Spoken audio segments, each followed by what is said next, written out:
तरी माझी सातारची आत्या आहे, लहानपणापासून सातारची आत्याच असं मी म्हणते.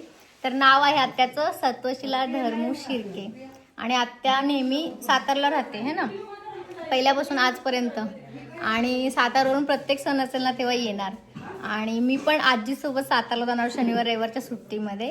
आणि आत्याकडून मला नेहमी एक फ्रॉक असायचा आणि लहानपणी स्वेटर माझ्यासाठी स्वतः शिवलेलं आहे ना.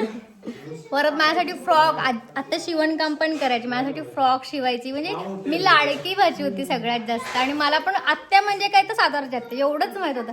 नंतर मला कळालं की अजून मला आहेत आत्या बऱ्याच, पण पहिली आत्या जर असेल मी म्हणेल तर मानाची म्हणजे सातारची आत्या, जी मावस आत्या आहे खरं पण सख्याच्या वर आहे.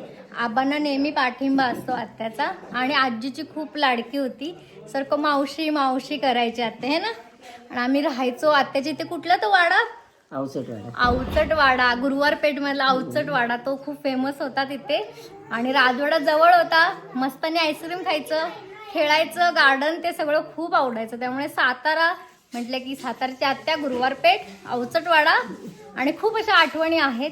त्याच्यामुळे आता भेट आमची कमी होते, पण जेव्हा पण होते खूप बरं वाटतं. आत्या अशीच आम्हाला भेटत राहो, येत राहो. थँक्यू आत्या, थँक्यू.